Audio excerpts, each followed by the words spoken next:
Thank you everyone for attending. I was intrigued to see that the next presenter, follow me, is going to be talking about sex. So you've got death and sex. Freud would have a field day. This is absolutely appropriate for psychology. I will mention this. It's rare that I never thought I would actually have a trigger warning to my own name, but I do. If anyone does feel uncomfortable or if you become upset because the topic is a difficult topic, please feel free to just leave if you need to. There's tissues floating around if that would help as well. Don't feel embarrassed. I bring on the tears, I really do. But I'll try not to. I will try to keep, I'll talk about this in a way that hopefully will respect the gravity, I think, of the topic, but also maybe respect the strength that people can also develop actually in facing and talking and thinking about this topic, which frankly affects all of us, right? All right. So the meaning of life and the confrontation with death. Those two things really are intertwined. And I do want to emphasize, I don't talk about death just to talk about death. Or none of us do. None of the psychosocial specialists, none of the palliative care specialists per se. We think about death, we talk about death in order to really also think about life, right? In order to talk about life and how to live meaningfully, how to maintain quality of our experience, even when it's very difficult due to disease or other kinds of suffering. And so those two things are kind of just intertwined. They really are two sides of a coin. You can't think about one without thinking about the other. And you have to think about both under, I think, especially difficult situations such as advanced cancer or other kinds of terminal or life-limiting diseases. So let me just give you a little bit of context as to where I'm coming from. So I work in the Department of Supportive and Palliative Care at Princess Margaret Cancer Center, where I primarily work with and study individuals with incurable terminal cancer. In most cases, we're talking about a prognosis of about 1 to 1.5 years of life. Now, there's always a small percentage of people who beat those odds, and something actually very strange and maybe even miraculous occurs, and they continue on. But by and large, over 90% of the people I see will not be with us about 1.5 years in. And this period of time is both very long and very short, right? Within the context of one's life, 1 and 1.5 years, to be told that that's the time you have left is a massive blow, right? I mean, to be given any limit on your life is a very threatening thing.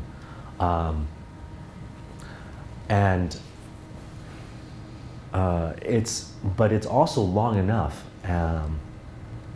that oftentimes when we're getting people at this specific time, which is as early as we can get them, typically, they're still healthy enough often, and still mobile, still physically well enough that there's still quite a lot of life to be lived, a lot of things that can be done. And it's this kind of extended period of transition where you're not exactly dying, right? But you are also approaching the end of life. And it's this kind of difficult balancing act, right, that people have to somehow are forced to kind of deal with. They have to kind of balance this awareness and acknowledgement that the end is coming and is near, and yet at the same time not let that sap all the joy that can come from the time that does still remain. So they also have to keep an eye on also being able to think, well, what do I want to do? What can I do? And what are the things that are important and meaningful to me to do? And then to try to do those things and actually enjoy it, right? And it's this balancing act, right? Oftentimes people they tend to swing more one way or the other.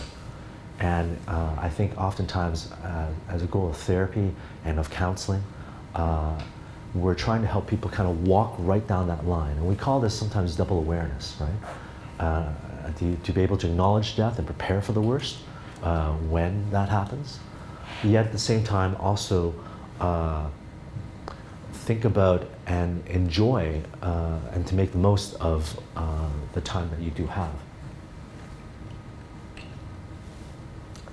So I've already said the words, I think, death and dying, death and dying. Those are very difficult words to say. And in fact, in most conversations that I have with people, people won't even say the words.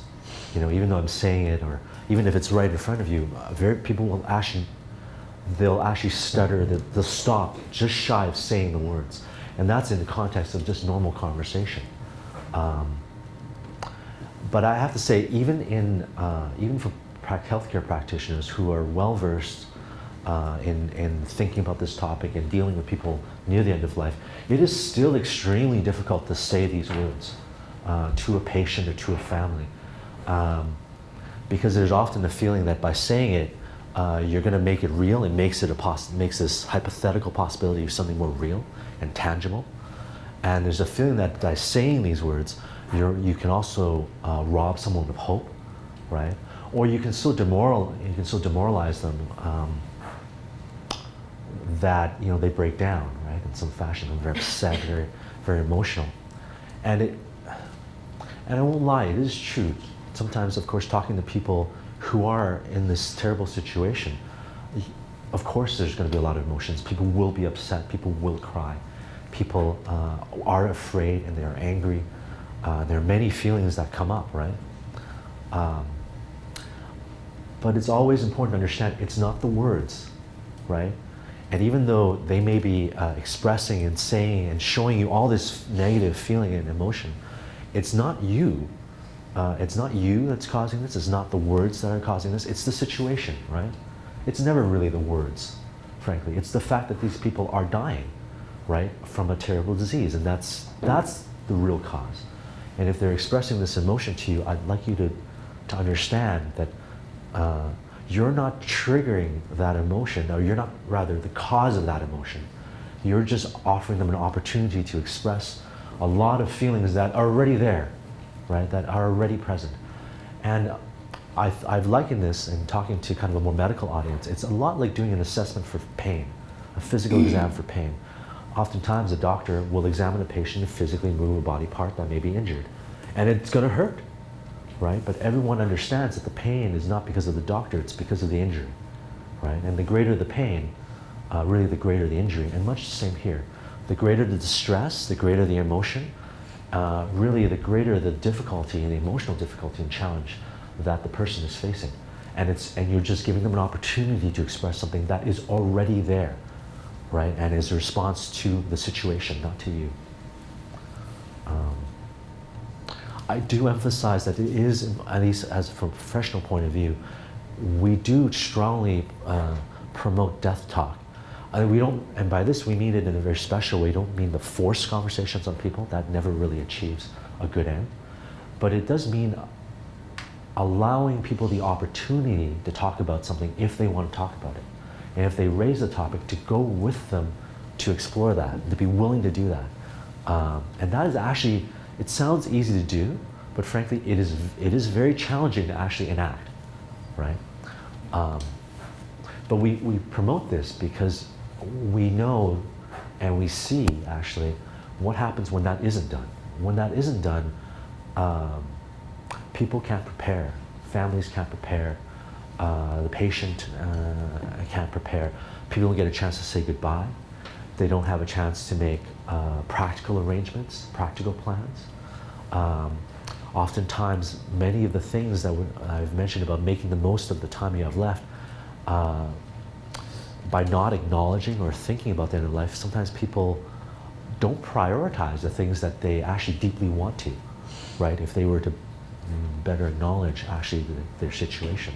And there's a lot of regret that can occur should death suddenly appear, right? It's unexpected, and it becomes that much more worse and that much more harder on everyone when the person suddenly declines. And there's a common example I often give of this, of a case I did see. It was, or rather that our department saw, and it was a young mother, a single mother, and she had a young daughter who was going to university, And she'd had an advanced disease, the mother, and she didn't really tell actually her daughter that she had this advanced cancer. There are many reasons why she didn't do this. She downplayed it. She said, for many reasons, partly personal, that perhaps it was hard for her to acknowledge this reality. Also, I think there was a protective idea that I just want to protect people, protect my daughter from worrying or having to worry about me, and I don't want to burden her or indeed her other family members with this knowledge, right? And those things in combination, both kind of a psychological avoidance to not want to deal with the situation and think everything's going to be okay, it's going to be okay, it won't really happen to me, coupled with this idea that I don't want to burden other people with this, she decided not to disclose. And she died suddenly. Her disease just went very severe, and she had a sudden steep decline. And her daughter was not in the city, and she was staying in elsewhere. We had to make the call to tell her, and we didn't know that she didn't know, but we found out, of course, very quickly how terrible that was for her. And she never had a chance to say goodbye. But she never, and all the practical and all the other things that have to be done. You can imagine how difficult that was for her to suddenly find herself alone in this situation, seemingly. And that's the kind of incident that we're trying to avoid, right?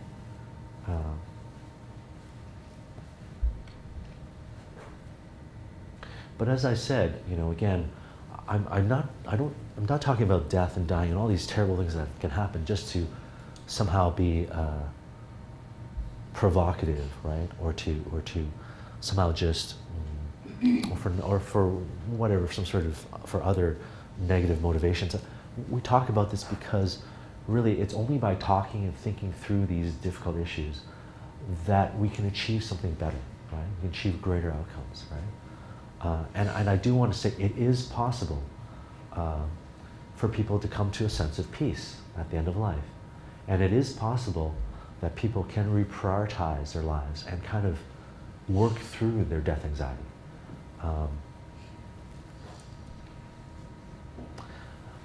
There are different ways. I've kind of played with different ways of conceptualizing kind of the psychological challenges and difficulties and the stresses or the stressors that are imposed by facing an advanced and terminal disease. But kind of a more recent one that I've become that I'm kind of favoring more is more of a developmental perspective. And I kind of have begun using Erikson's model, Erik Erikson's developmental model of psychosocial development. Now, I do use it in a slightly different way from how he's proposed it, but basically, from Erikson, he has proposed kind of almost like a stage-like advancement across the lifespan, right? And early from infancy all the way to maturity, people he proposed progress through a series of developmental stages, right? And at each stage, there's kind of a different developmental challenge that's kind of at play. And when you exit one stage, you've come to some sort of equilibrium of some sort. You've managed to achieve, to some extent, hopefully, some of these outcomes, right? So for example, I think one stage that we often think about is adolescence. And in adolescence, one of the primary challenges is to somehow define a sense of identity, a sense of who you are, and what your values, principles, and goals are, right? And ideally, when you exit adolescence, you do have, hopefully, a strong sense of self, right? In order to move into the next stage where there's another challenge that gets layered on. It's the next kind of thing that comes up, which is to be able to then connect with, right, with others and to form intimate bonds, right? Now, what I think in part happens is when you do, actually regardless of the particular age you're in, right? When you are confronted with mortality or into advanced illness, I think one thing seems to happen. You get propelled almost to that final stage, normally speaking, quote unquote, you come to this last stage, which really has to do with a sense of life review, right? Ideally, this comes after having lived a normal lifespan, right? And by normal, I mean having lived a lengthy, hopefully, period of time, and you finally come to the conclusion of your life, or nearing the end, and you're able to kind of look back and think about, well, what did it all mean, and was it worth it, right? And what happens is, I think, because people are in this incurable, are confronted with mortality, they get propelled to that right away, right? Whether they're ready for it or not, right? And of course, it's most difficult for someone who's younger, because they haven't yet had the chance to build up the developmental accomplishments and to build up kind of those resiliencies, right? And to build up that life experience in order to be able to review their life in a way that can make sense of it all, right? You can imagine if you're an adolescent suddenly confronted with the end of life, how do you make sense of it? So much of the meaning of life, actually, when you're very young, is actually about the future, right? About your plans, about the things you're going to do, right? And that helps to explain some of that challenge, right? Why it actually kind of partly varies depending on age or life stage of the individual. But one thing does happen, even if you're, frankly, an older individual, frankly, no one really per se, or rarely, unless you're very, very advanced in age and also very frail, it's really the case that you necessarily are ready for the very end of life, right? And so when that actually happens, it can be very, it's very disconcerting. People are suddenly having to review what it all meant. And that's a challenge. And in fact, that in order to kind of meet this challenge, you have to kind of, it tests every other stage, right? Every other accomplishment. And I think that's the second thing I want to point out, is that what advanced disease also does is it winds up undermining, or not undermining, reactivates every single challenge, developmental accomplishment. So for example, when you are very sick, what happens is, of course, there's a progressive physical deterioration from the illness, right? And you begin to lose actual competencies of functionality, right? The simple things that you would normally do, you can't do anymore, even to the point, of course, where self-care, right? Going to the bathroom or washing yourself or what have you becomes very difficult, feeding yourself, etc. It's not necessarily so possible, depending on the type of disease, of course. And what happens is, it's, in some sense, having these capacities stripped away, it tests everything, right? So certainly, to what extent can you trust other people to help you with your needs now, right? That is often a common concern, right? To what extent can you feel autonomous, right? And feel like you have a sense of personal control, when actually the very fundaments that give rise to that, the basic physical capacities that give rise to that, are kind of missing or get taken away, right? How do you feel competent when you can't no longer work or do the things that you've that you've built perhaps your career on, or sense of efficacy on? Who are you, right? Who are you now? Do you recognize yourself anymore? And it's hard. It's hard to recognize yourself as actually your physical appearance changes, and among other changes, right? Your pursuit of your values and so on, and et cetera, et cetera. Every single stage, you can think of it as all being kind of challenged, right, by advanced disease. It's almost, in some sense, like a reverse development.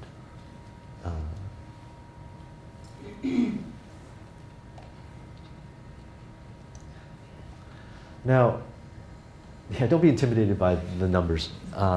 This is kind of a study that I did. I think, in addition to kind of the individual challenges, right, that I've tried to portray to you, you have to understand that also it's not just an individual, it's an individual disease, but it's also a social situation, a social context that affects everyone around the person. And in this particular study, what I was interested in was showing actually that the kind of interrelationship between the patient and his or her spouse caregiver, right, their partner their life partner. And I was able to show, or what we're trying to show is that, and we have shown is that actually for the caregivers, oftentimes their distress and their depression is as high, if not higher, than the patient, than in the patient.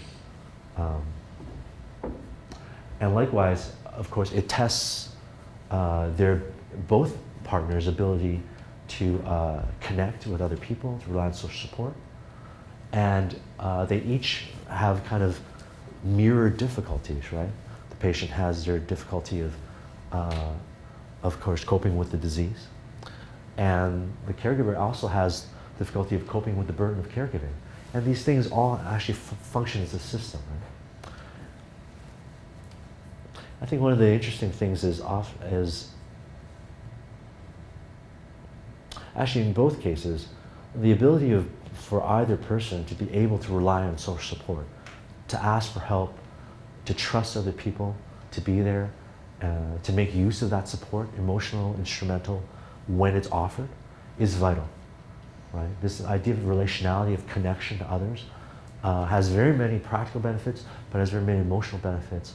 And ultimately, I would argue, really, it's about connection and relationality that gives the sense of meaning to life. And in fact, this is a thing that comes up again and again and again. People are always talking about when it comes right down to it, what makes life meaningful to you? It's the ability to be with the people you love and care about, and for them to be, and to feel loved and cared for in return, right? Like fundamentally, that is the root, seemingly of it all. I will note this as well, maybe about, maybe two things actually. One thing is a phenomenon that occurs. And the other thing maybe is a clinical anecdote. For the phenomenon, it is interesting that caregivers are often are more influenced by patient distress, depression, and sense of demoralization than the patients are by the caregiver's distress. Okay, and in fact, the pathway, if you look at the reciprocal relationships, it's about 3 times more, right? And that's something we see, actually, that is seen clinically. Oftentimes, there is this idea that for the spouse, the caregiver, I want to protect the patient from my distress. I don't want to burden them.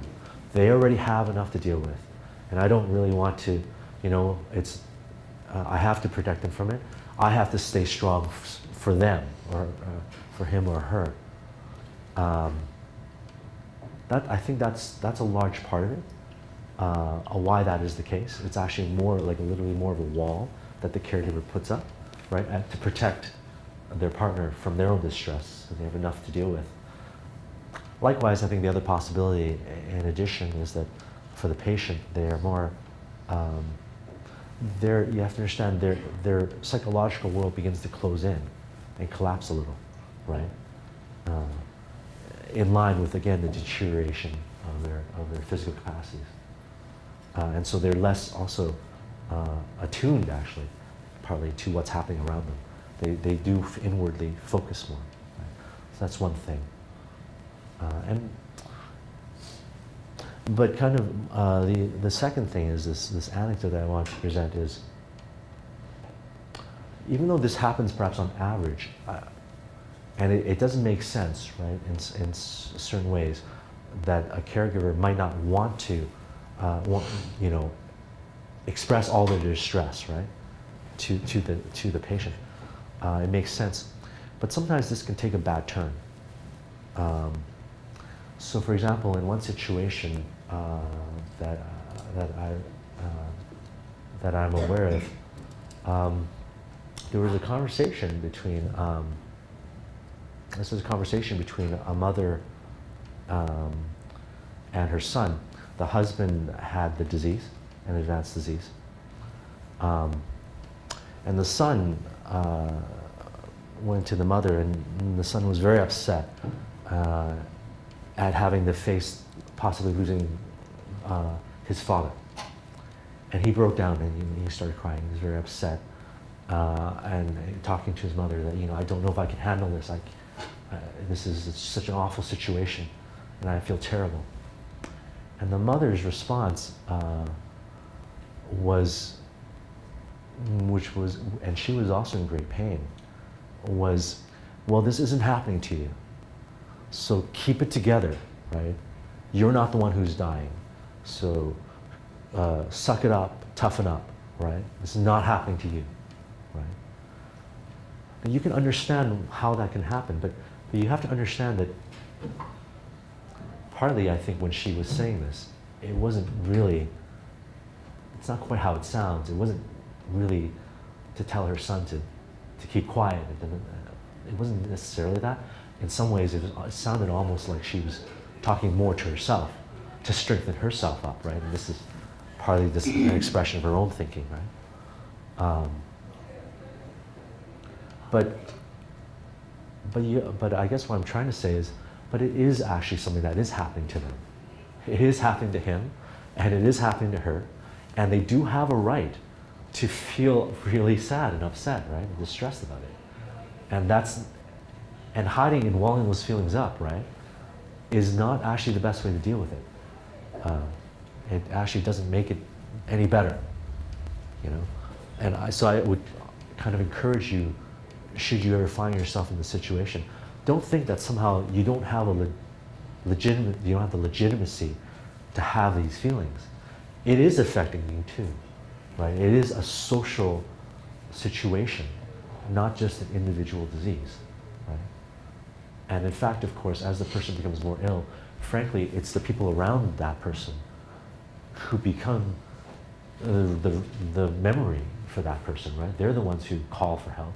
They're the ones who take the person for appointments. They're the ones who take care of that person's needs. So it does affect everybody around them. It's not just an individual, not just the individual patient.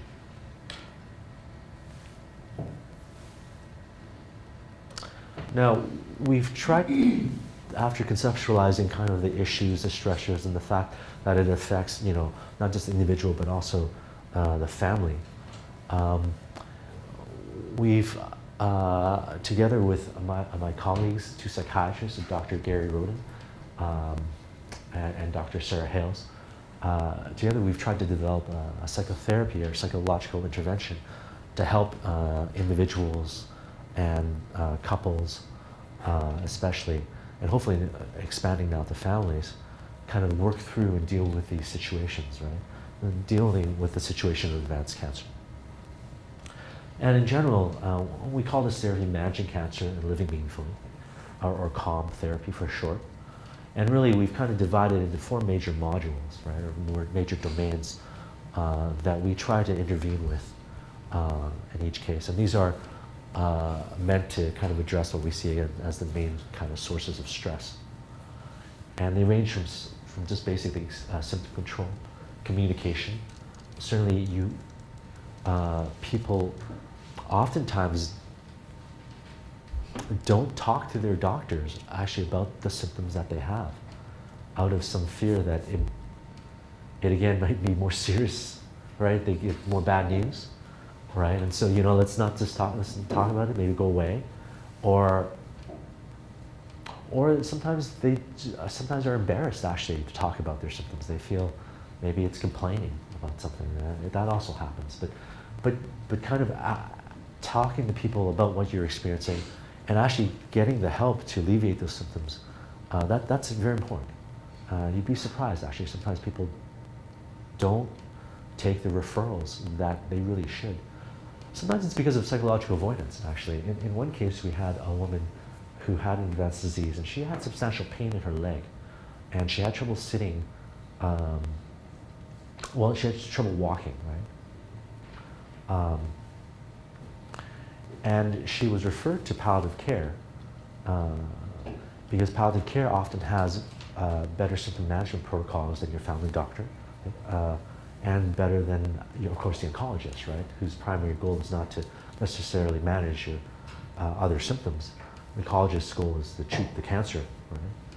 And so oftentimes it's helpful to go to these palliative care team for kind of alleviation of things such as swelling in your legs, right, due to excess fluid or what have you, or other kinds of symptoms as a result of going through the treatments that you go through, which are quite toxic and difficult, or of course just having a disease, side effects of or secondary effects of the disease itself.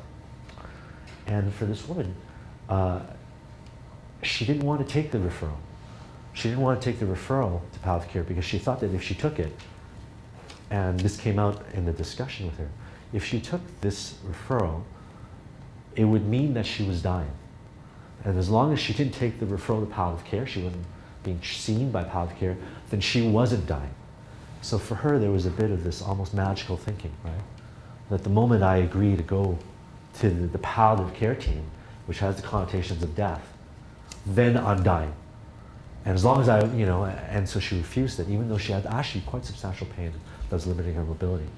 It's understandable why she would think this way, and it's very common to think this kind of way. But it didn't help her. Right? The psychiatrist working on her case was actually was very, very smart, and he wound up saying to her, okay, you know, would you take the referral if the palliative care team never used the word palliative care to you? And we just won't say palliative. No one will ever say the word to you. Would that be all right? Would you then take, you know, the referral and get your symptom treated? And she said, okay. And his way of thinking was, you know, even though we've agreed to not talk or say palliative, the agreement not to talk about it is still talking about it, right? And it's an opening and it's a beginning of a conversation. And of course, you know, some of the other domains that we talk about relate to just what it means to face the end of life. You know, people sometimes need to express that because it's so hard for them to find people who they can talk to about this, right? Even, I mean, family members and the supportive friends and so forth, of course, they're the primary support, but it is very hard on them sometimes to have to hear these very, very difficult things, right? And oftentimes, they don't know how to listen, or they don't know how to support. And I'll elaborate about what I mean by that, but in the next few slides. But despite very good intentions, it sometimes is quite useful to have kind of a more neutral person that you can speak to, who isn't necessarily themselves going to become very emotional and very upset upon talking about a very difficult thing, right?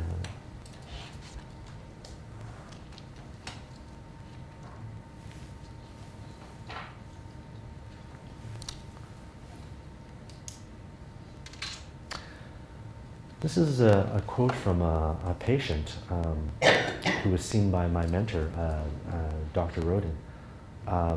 And it's a beautiful quote.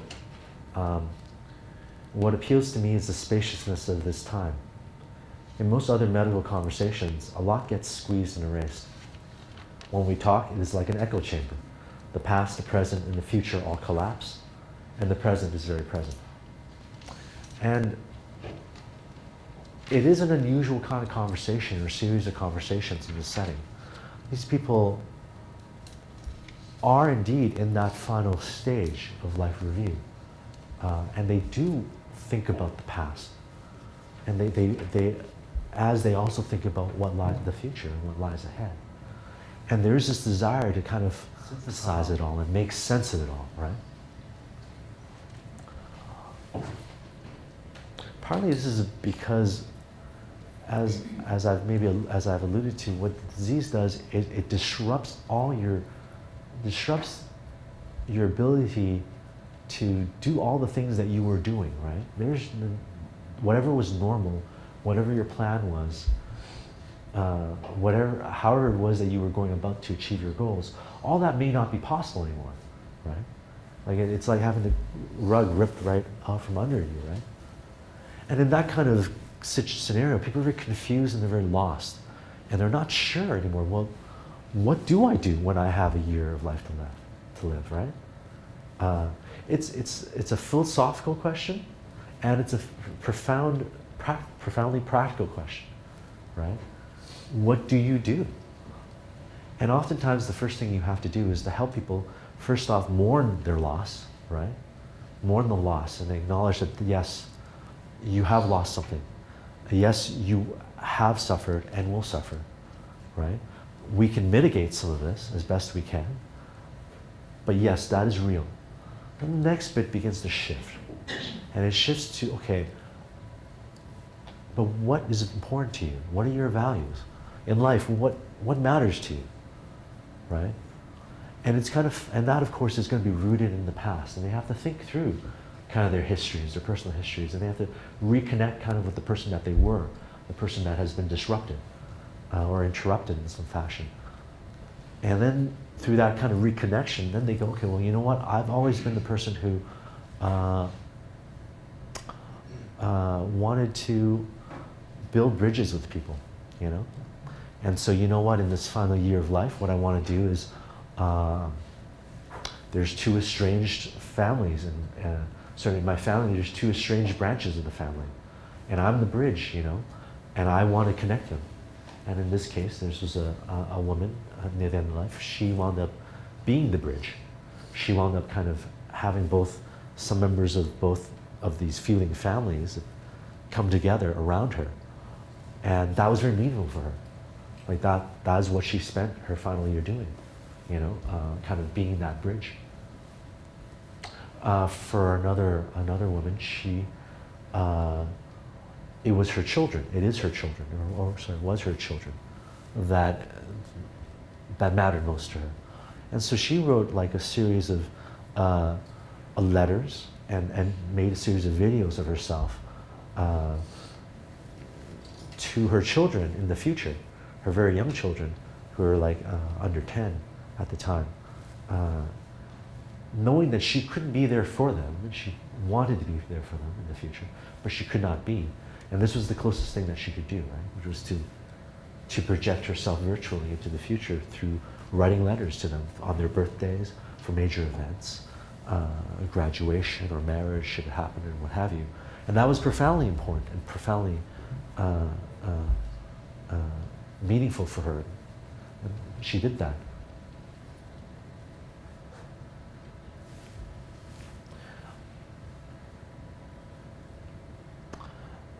The permission to speak, before you can kind of get though, again, to those kinds of outcomes, right? To that kind of process, you do have to let people, it's important to let people be able to talk about death and dying. Again, if there's one thing I'm going to keep emphasizing, it's this. It's important to let people talk about it, even when it's difficult to hear. This comes from a quote from a patient. When I spoke about death, my mom would get very upset. She didn't want to hear it, and I needed to talk about it. After talking to my therapist, I told my mom that I'm not afraid of dying. I said, you know, Mom, with my sickness, anything is possible. So we have to talk about it, whether you want to hear it or not. So now she's open whenever I'm talking about things like that. She'll sit down and listen, and I'm not afraid to talk anymore, right?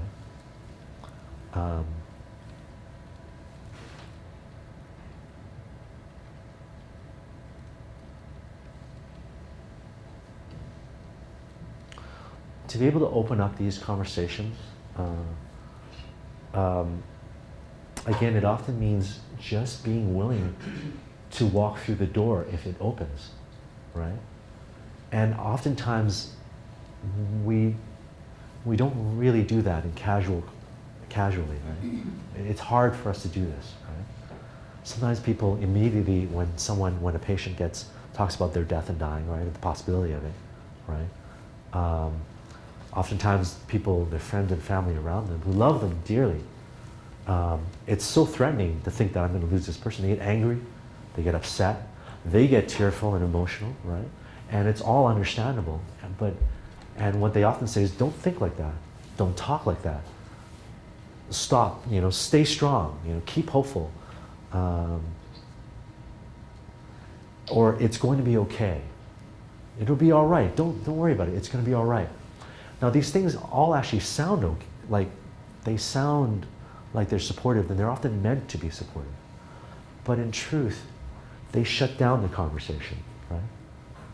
You're not walking through that door that the person has said, you know, I want to think about my death. And you're saying, don't think that way. You wind up not going there with them, right?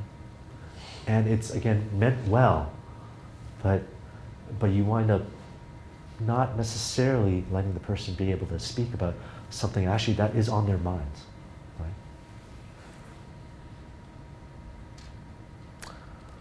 Oftentimes, again, the reason for this is because actually it's very, very hard to distinguish our personal feelings, right, about the matter from what we think the other person is actually thinking or feeling about the matter. And it's very easy to imagine it's so frightening and so upsetting to me, it must therefore be extremely frightening and upsetting to them. And so we can't talk about it. Sometimes that it can be upsetting, of course, for both parties. But if a patient, again, tends to be bringing it up, it means that they're at a stage where they're needing to let it out a bit, and they want to go there. And for the person to be able to say, okay, you know what, let's just hold on to my feelings for now, and let's just listen and go with it. That is profoundly difficult, right? There is, of course, a time for mutual expression, mutual communication of emotion, but and you can see how this is so much more difficult when you have a deep kind of emotional connection with the person through many, many years in a family, a familial or a friendship way, right? It's just very hard to disentangle, you know?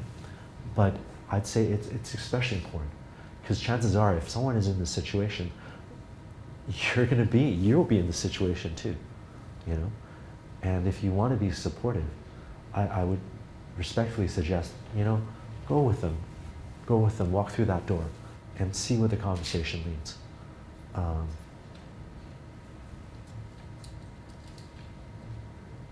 You know, I've mentioned that generativity, or rather, maybe I didn't exactly mention that term, but generativity is an Ericksonian idea, again, and it refers to this idea, as I think of it, as this feeling of having contributed and nurtured others, right? And there are many ways in which you can do this, contribute and offer nurturance.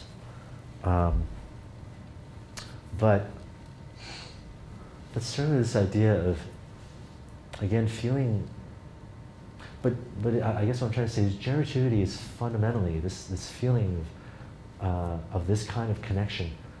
That seems to be the major thing that is protective against death anxiety, right? If you want to alleviate death anxiety, it seems to be you have to promote some sense of this, some sense of connection, some sense of having given, some sense of having connected with other people, of having mattered. Because this is how people define, I guess what I'm saying, this is how people define how you know you mattered, right? How you know your life mattered is because you've given something of yourself to others. And it's tied in, of course, inherently with ideas of legacy, right? And remembrance.